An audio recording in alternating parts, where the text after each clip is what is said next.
我部下顶级阳谋做空霸国房产，收割7万亿霸国币。DAS 刚刚追踪到了新源证券的账户，他们正在大量沽空房地产板块的股指，现在才开盘1个小时，他们就已经砸了几千亿进去了。几千亿了，砸得这么凶吗？其实三金的沽空资金只有几百亿，几千亿是加了杠杆的结果。刚开盘的时候沽空的凶，现在仍在沽空，只是速度慢了下来。开盘到现在，整个房地产板块表现如何？昨天咱们操作的利好消息被这波做空给强行终止了，现在房地产板块又开始下跌，只不过跌幅不算很大，才跌了100多点。三金到底想干什么？难道是知道霸国房地产必跌的消息了，所以才不顾一切的拿出全部身家沽空房地产？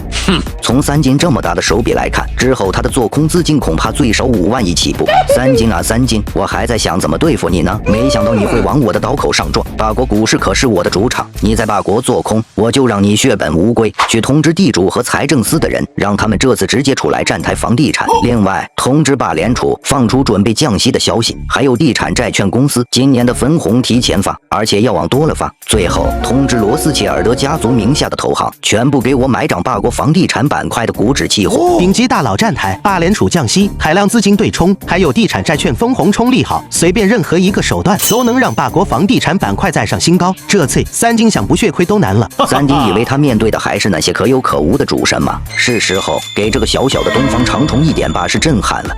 圣洛都的某别墅内，新任资本的操盘团队蓄势待发。所有操盘手目标房地产板块股指期货方向做多，立刻满仓满杠杆。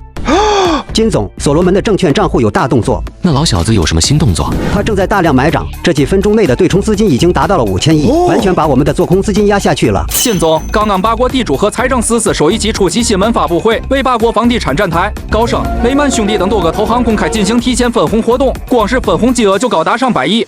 我勒个去！霸联储刚刚宣布要降息了。看着多方利好加持下猛涨的大盘，羚羊不淡定了。老板刚刚下令做多，对方居然就疯狂放利好，让大盘暴涨，一切就好像是按照老板写好的剧本来演示的。金总，基金会未免过于着急了吧？咱们初始资金才放了几百亿，他们居然直接放大招对轰。呵呵，霸国房地产总市值高达几十亿，比霸国1年半的 GDP 还多。再加上我大放厥词，所罗门不敢让这么庞大的市场有任何的衰退迹象，因为他内心也清楚，一旦开始走下坡路，就算他真的是神，那也救不了了。我们的做空账户已经爆仓90%了，全部爆仓应该也就这2天的事，咱们还接着做空吗？当然了，演戏演全套嘛，人家基金会送咱们上万亿的利润，咱们还他几百亿的利息，也算是礼尚往来。剩下的5000亿全部补仓做多，满杠杆操作，另外再抽个几百亿资金做空，同样满杠杆。看着不断向上跳动的房地产板块指数，羚羊头皮发麻。3万亿满杠杆买入，如今已经赚了6万亿，这波如果真的能按老板写的剧本来，那最终收益很可能破10万亿。霸联储降息的消息让霸国房地产板块股市大涨。不愧是霸国啊，世界经济的台柱子啊！三金真是不自量力啊，区10万亿就敢说做空霸国房地产，他这些年赚的钱全都要砸进去了。老板，这一周咱们的战绩斐然，所有的利好消息砸出去后，房地产板块的指数快涨到顶点了。所罗门大人，我们要不要趁着霸联储降息，股市大涨，套现一波，赚一大笔钱？等到顶点的时候套现一部分吧，但是不要太多，以免引起恐慌。不要忘了，咱们现在的大部分资金都跟房地产相关，房地产行业不能出现任何差错。您放心，根据我的计算，到顶点的时候，咱们应该能套现7、8万亿左右，多了就不行了，会引起市场恐慌。三金做梦也想不到，自己的愚蠢行为非但没能让房地产市场崩溃，反而让咱们赚了一大笔钱。时间很快到了2008年1月20号。诸位，今天就是我们套现的好日子，记住了，先多造几波利好消息，咱们再趁势套现，速度要快，韭菜的数量是有限的，我们不割就会被别人割。金总，做空账户还管吗？还没报完吗？我们出手很谨慎，账户里应该还有个50多亿吧。平仓，把这些钱全部买成火盾房地产公司的股票。火盾是今年刚上市的一家小公司，就是因为它小，所以在次贷危机才逃过了一劫。之后火盾做成了霸国最大的房地产公司。三金那边情况如何？三金的做空账户已经爆仓95%以上了，今天开盘估计就能全部爆仓清零。他的总投入是多少？显示的可操作资金不到1万亿，才1万亿。三金 CDS 都买了10万亿，这次动静搞那么大，出手怎么才1万亿？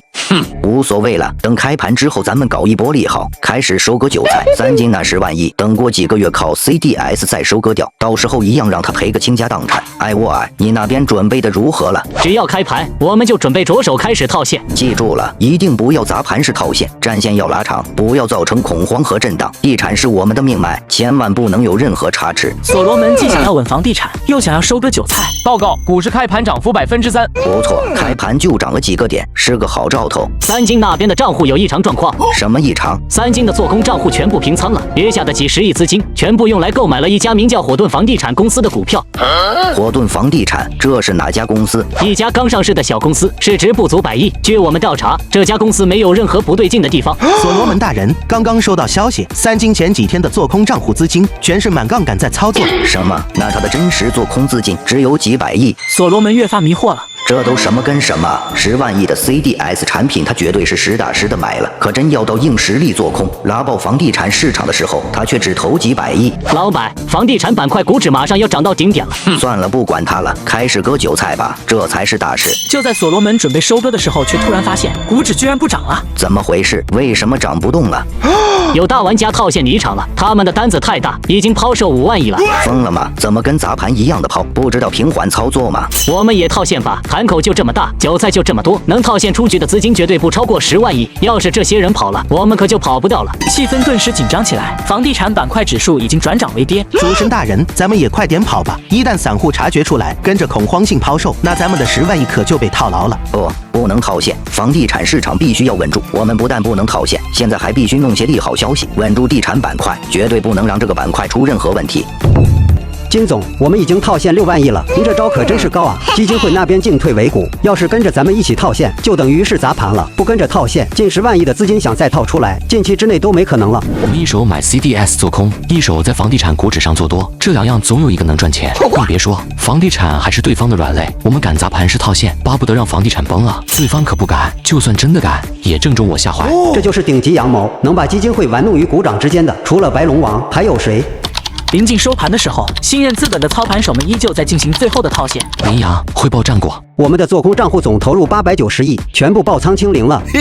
除去我们所有的投入和手续费，我们做多账户一共盈余73000多亿，零头我就不报了。73000多亿啊，比阴阳国1年的 GDP 还多。诸位莫要忘了，这波不是我们的最终目的，大战才刚刚拉开帷幕，真正史诗级的战役还等着你们呢。另外一边，偌大的罗斯切尔德公司只剩下了所罗门和莫拉古2人。所罗门大人，没关系的，至少我们稳住了房地产板块。可代价是什么？我们是拿罢联储降息这个大招作为代价，仅仅稳住了市场而已。我还指望罢联储的大招能继续持续个1年半载，好持续拉低大夏的经济呢。这次绝对是被小人算计了，也不知道是谁，基金会的韭菜都敢抢。肯定不是一个人，而是一群人趁着我跟三金对冲，暗算我。怎么了？查出来是谁了？查出来就汇报啊，愣着干嘛？是三金。什么？三金不是买了10万亿 CDS，还花了上1000亿做空房地产指数吗？怎么可能是他？